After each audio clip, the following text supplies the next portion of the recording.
Hey guys, welcome back to Whitty's Gear Reviews. Today we're going to look at another Temu haul. Some of the stuff's still in the bags. I'm going to pull everything out. Kind of going to go over everything one by one and kind of show you what I got, why I got it, and what we paid for it. And then we're going to tell you what we think about the quality. Same thing like we normally do. If it's junk, I'm going to let you know it's junk. If it's good, I'm going to tell you that. But at the end of the day, it's up to you to do your research to see if any of these things will work for you. All right, I'm going to move everything out of the way and we'll get started.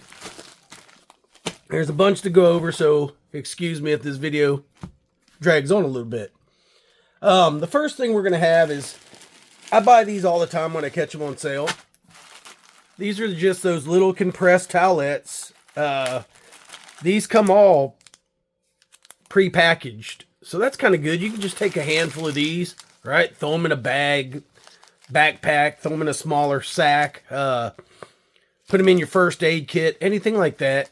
These things are really good. I like using them. I take them with me quite a bit in my hunting bags and anything where I might just need a towelette or a towel to clean my hands or clean something off or whatever.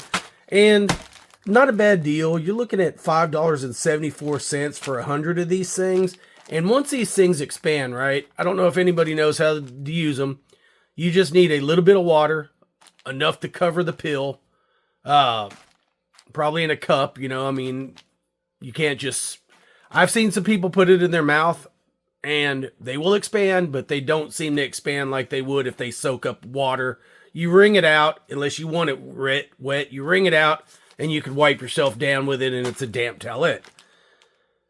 These things, when they expand, they get up to 8.66, so 8.5 inches by almost 8 inches.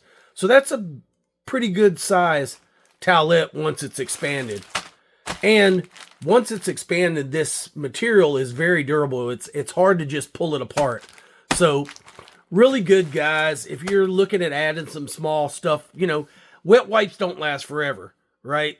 After so long in a bag, the seal starts breaking down, and then they dry out. Yes, you could wet those. Just never throw your wet wipes away, guys. The chemical's still inside. You can wet them and reuse them. Just a tip, but these are compact, they're small, fit in some of them small little pockets that nothing else fits into. But like I said, 100 of them for $5.74. Do the math on what that costs a piece. Not very much.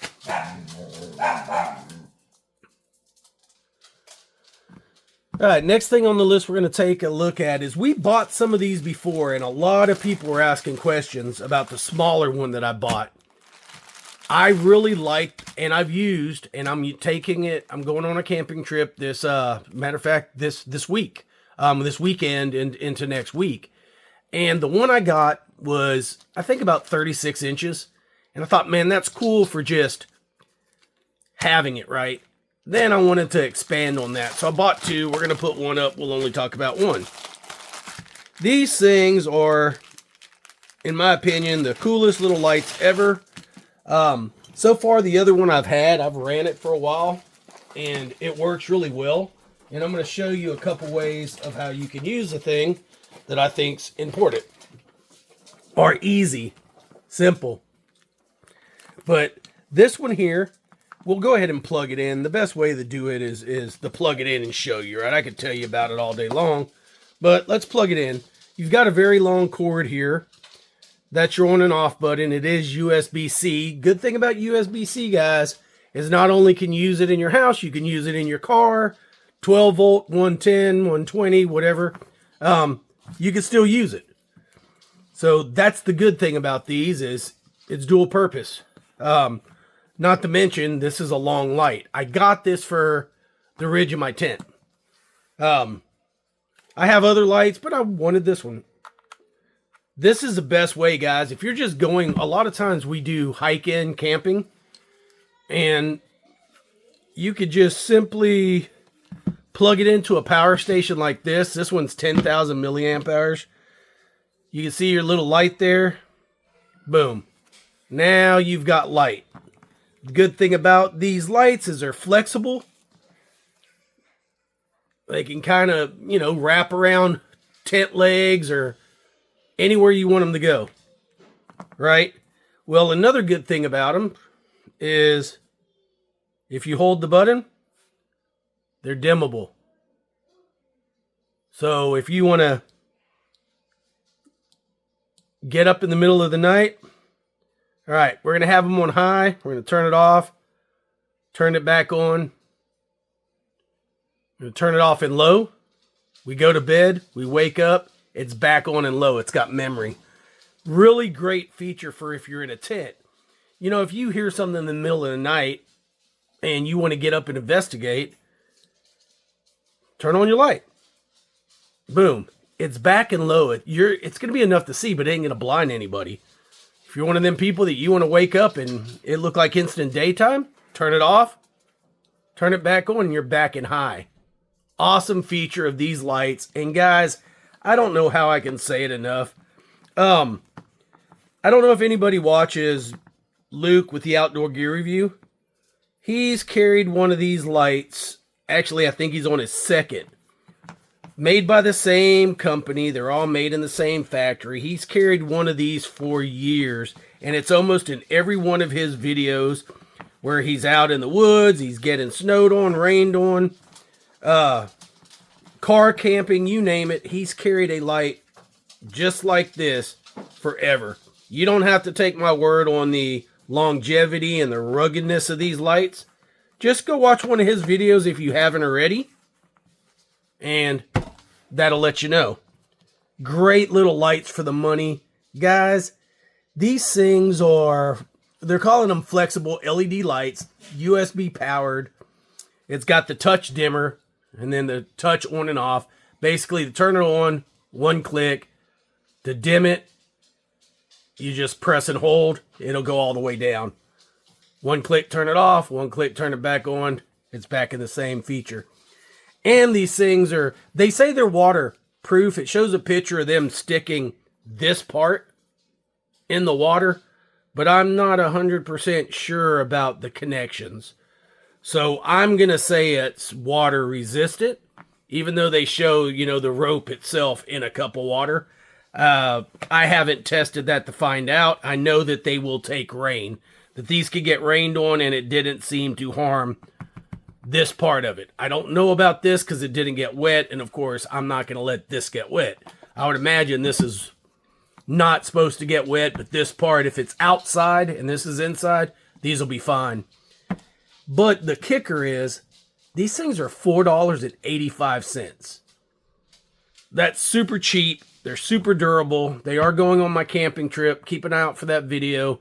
It'll probably be towards the end of the month because we're actually going this weekend into next week. But with the wattage of these lights, you could run the thing for a long time. Overnight, for probably 2 nights, 3 nights. With just one of these, because they're LEDs.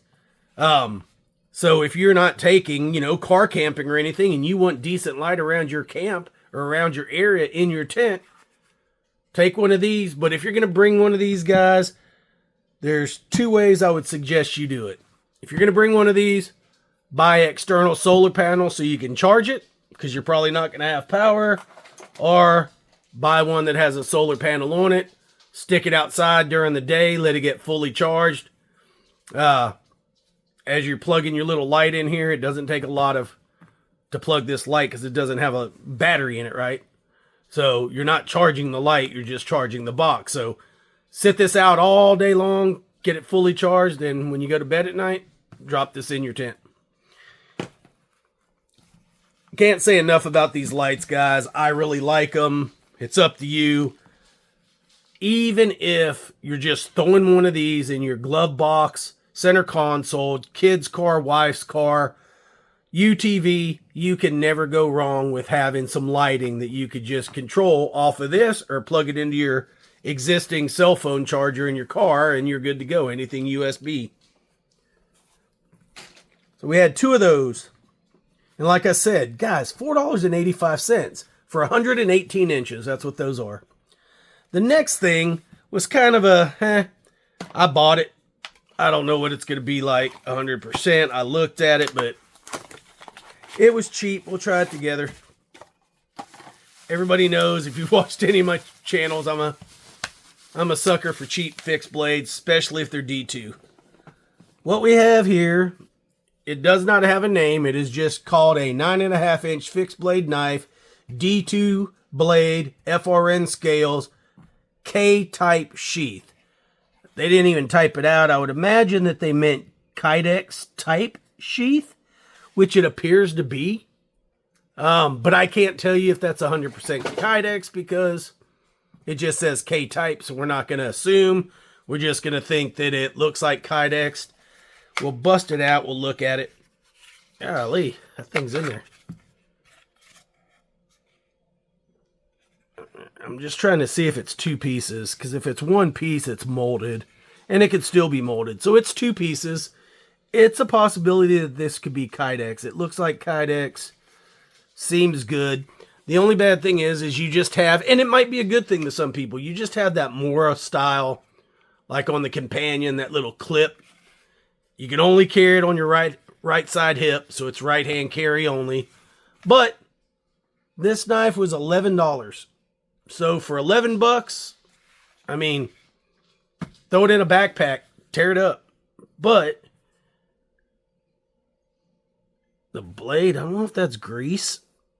Yeah, it wipes off. It looks like it's some kind of grease. Maybe they just put that in the sheath or whatever, but it wipes off. I was like, well, that's a horrible finish, but it's just grease. Go ahead and get it nice and clean so you can kind of see it. Make sure there's no imperfections.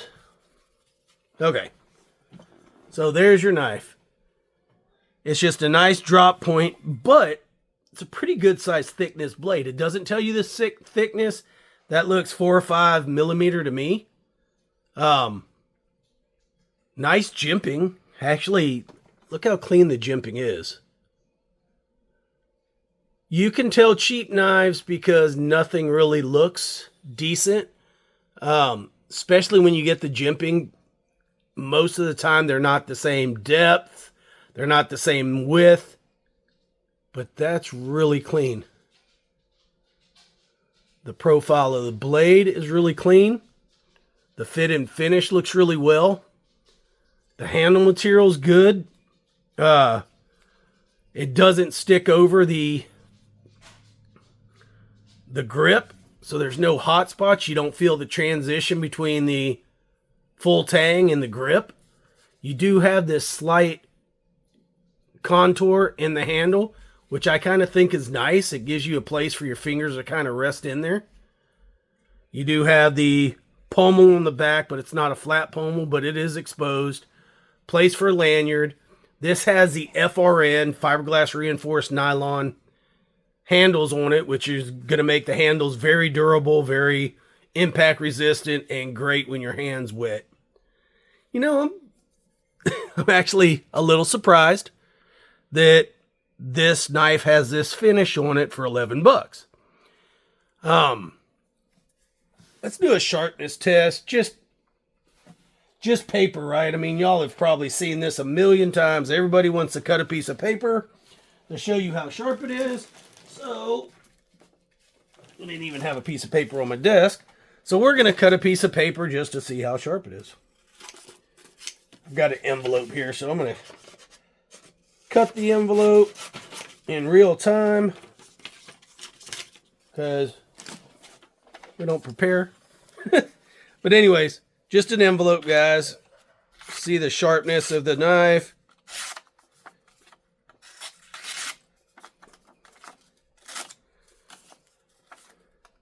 If I can get on something that's not all messed up already, because I cut the envelope with a pair of scissors.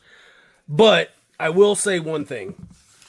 Nothing against the knife. It is sharp, but it's not the sharpest knife that I've got off of Temu. Go back and watch my last video. That knife, that was actually a Amazon knife, the Felissa. I mean, that thing was cutting through paper like a razor blade. But this thing is sharp. If you like knives, you collect knives, you deal with knives all the time, You could hone this down and make this just as sharp as that. It is D2 steel. You'll have to put a little bit of elbow grease in, but it'll hold an edge for a long time. It is sharp, but not the sharpest knife I've ever pulled out of a box. And let's look at retention. Man, that's you got your little thumb deal there, but listen to that. There is a little rattle. Not that bad. More up here, but not down in the blade. But if you were wearing it, yeah, there's a little bit of rattle in there, but the retention is good. It's not going to fall out. It's just going to drive you nuts. A friend of the family said that you could put some tape down in there. A lot of people will run some tape down in there and it'll take that rattle out. You can use Velcro down inside. But man, I'm not running from the police or evading capture from the enemy, so maybe it might be an issue if you're going any kind of hunting and you're walking around. You probably don't want that sound. Take you a piece of Velcro, put it around the handle up here, and it's right here. Right in there, and it ain't going to make any noise. Shouldn't have to do that, but if you want a cheap knife, we got to do what we got to do sometimes, guys. But it was $11 and I think 16 cents. $11. It's got a 4.5-inch blade, and like I said, 9.5 inches overall. Not a bad knife for the money. We'll set that aside. We'll look at the next thing. All right, I got these, and I thought they, I'm always building little first aid kits, guys. And I wanted some flat things to store stuff in. So I got these. These are just a 20-pack reusable bags. I have some already, and that's what you can do with them. You could stack and stack so many on top of each other because they're big enough bags to where you could keep them, everything's, set like that to where they're flat.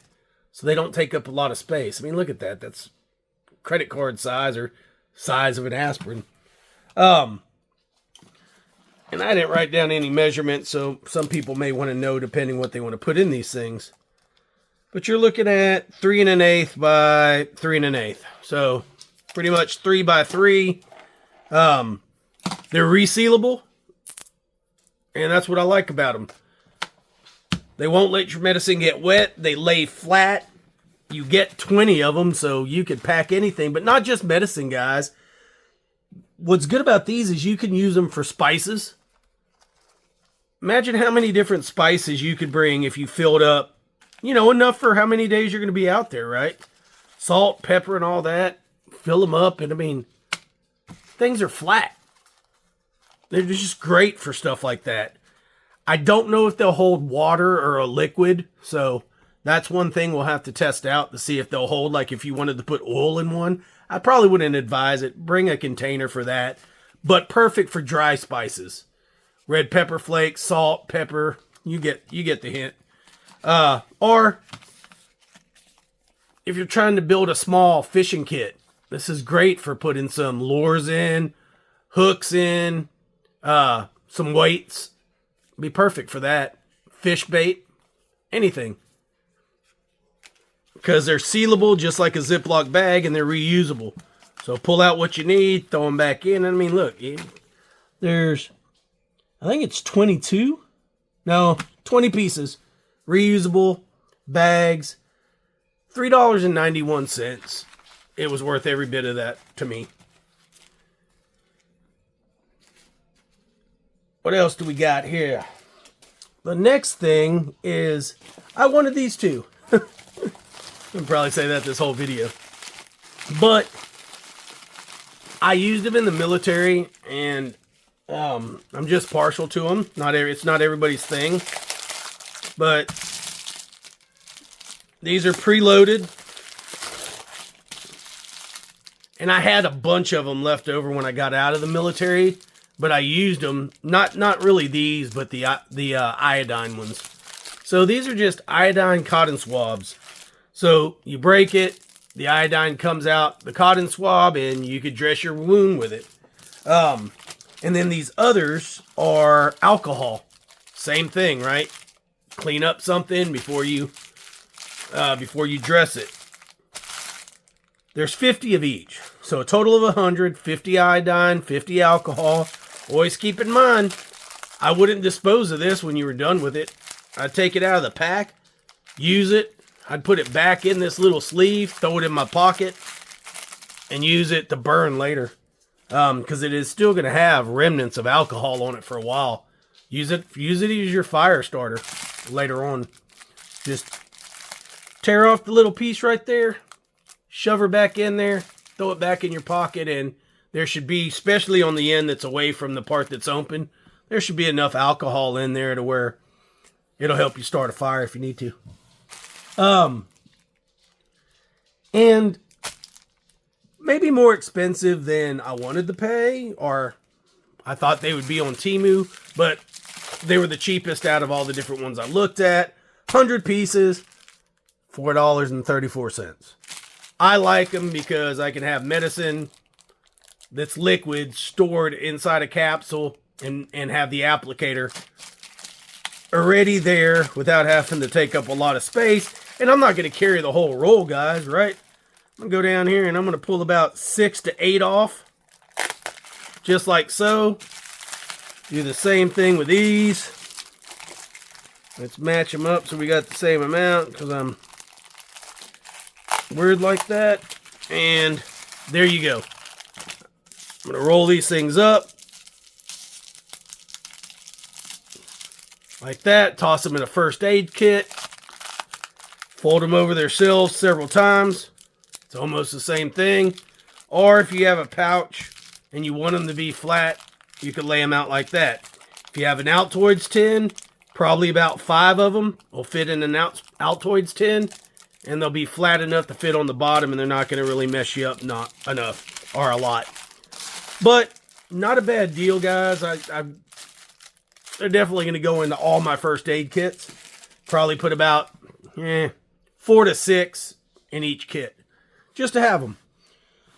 Not a bad deal for $4.34. Now, I'm going to show y'all a picture, because this is the one thing out of a lot of things that I've ordered off of Temu that kind of confused me the way it got shipped to me compared to the picture. At first, when I first took parts out of one of the big bag that these all came in, I thought, man, they got me. They forgot a part. But I'm going to show you the picture of what they're supposed to look like. Right? So that is a survival bivvy with the bag. Okay? Well, when I opened the bag, these fell out, which is what it is. It is a survival bivvy. We'll kind of go over some of them. All weather. Let's see here, just to make sure, because I did not take them out of the bag, make sure there ain't a bag in here, which I didn't think there was. Okay, there's not. So I thought, all right, they showed me a picture of a bag, and it even says in the description it comes with a bag. I didn't see a bag. And then I kept shaking the bag, and then these fell out later. And I'm like, okay, that's weird. So maybe they ran out of the bags, and I ordered the green. So these come in green, and they come in orange. I can't tell you that if you bought the orange bivvy that these bags would be orange. But basically, just drop your little guy off in there. And now you match the picture. If you want it to take up less flat space, and kind of taco it over, throw it in there, same result. It takes up a little less space to you. It's got a drawstring. So I ordered 2 of those. No, it was actually a 2-pack. Yeah. It came as a 2-pack. They're calling this the emergency survival bivvy. The material is made out of polyester and PVC. It's saying that they're thermal insulation and they're reusable. And these things, the reason I got them is because I am 6'3", and a lot of the ones I find are not very big. These, I want to feel it. It has a consistency of a 3, maybe a 2 mil garbage bag. That's what it feels like. Just to me, it feels like a garbage bag. Like a kitchen bag. I'm trying to get to an end. Okay, so you can see the Mylar material on the inside. So it does have that. Reusable, probably. Reusable, like throw it in your bag and use it multiple times in a year? Probably not. I would imagine if you're in a survival situation, you can reuse this from night to night. But I don't think if you made it out of that situation, you would probably want to throw this back in your survival bag or backpack or hiking bag and be like, oh, I'm all good for the next trip. For what they cost, you'd probably want to discard it, unless it's in great shape. Let's go over the size. So the bivy part of it yourself, the part that has the 2 pieces that you're going to get inside of, which would be from that line down, is 84 inches. But then they say you have another 20 inches of like a head cover. It's just a flat piece, right? Your head's going to stick out, but not really. I'm like, 84 inches? Man, most of you is going to be inside that bag. But it's 84 inches of sleeping bag part, and then another 20 inches above that by 36 inch wide.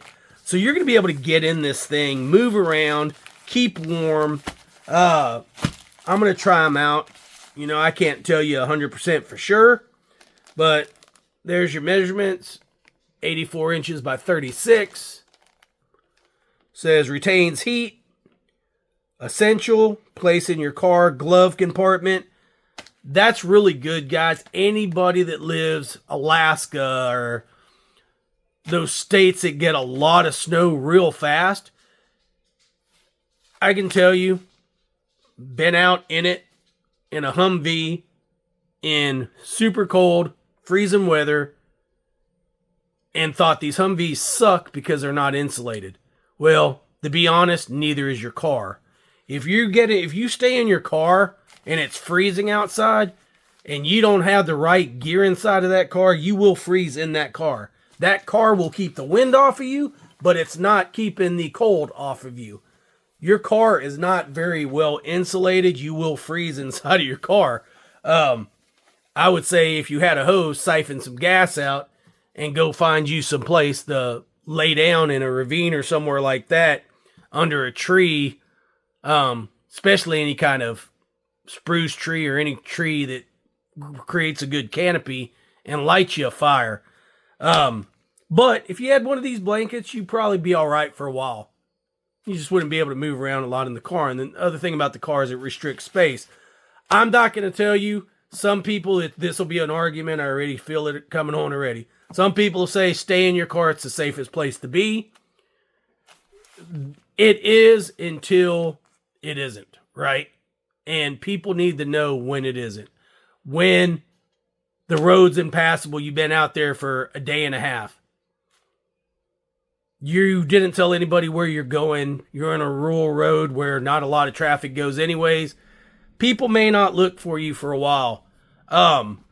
Especially if you're deep off in the woods. If you were going to your favorite hiking campground to take some pictures of wildlife and you drove off the beaten path, and you got snowed in somewhere or your car slid off into a ditch, it may be a while before anybody comes looking for you. So I'm not going to go into the subject. If you want to stay in your car, do your research. If you want to get out of your car, definitely do your research. But having something like this in your glove box may help you make up your mind one way or another. These aren't perfect. I'm not going to say, hey, go out and climb Everest and you don't need a 10-degree sleeping bag. You need one of these. No, this is, guys, use common sense. People comment all the time, you'll die in Alaska in that. You know what? You probably will if it's minus 60 wind chill. Heck, I don't know if there's anything you're going to really survive in without a fire. So that's Captain Obvious in my opinion. This is for those instances where you're wet and it drops into the 30s at night, right? You're probably not going to do fairly well in that situation because you're losing your body heat.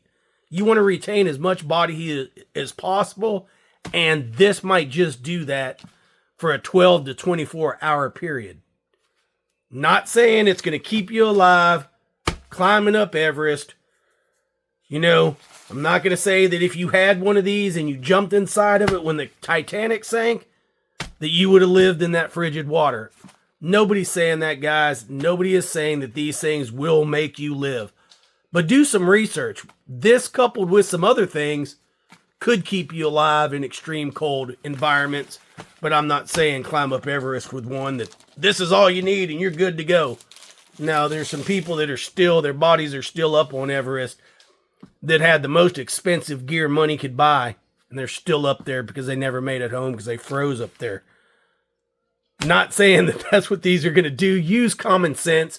And like anything, I'm telling you about it. I'm telling you that what it could be used for. But if you're not doing your own research and you're not validating that, guys, that's on you. I'll do everything I can to help, but you got to do research before you implement almost anything you buy. Anyways, guys, that's all we got. I just wanted to say that because there's a lot of drive-by commenters that, you know, assume we're trying to tell people this is safe, hunker down, minus 60, and just wait there forever. And you have one food bar, that's all you need, right? Because that's what we put in a small little survival kit. So that's all you need, you're good, you'll live. No, I'm not telling you that. I'm telling you that it's better than not having anything, for sure. You might live 6 hours longer. That's all we're saying, guys. Anyways, 3 ways to support the channel. Whitty's Gear, buy me a coffee. Memberships, you want to help out the channel. That's 3 great ways to do it. Do us a favor, guys. Still my goal to hit 3,000 subscribers by Christmas. We're at 20, right at almost 2,700 right now. Still have a little work to do. And the only way I could get there is with y'all. So do me a favor. Like, share, subscribe.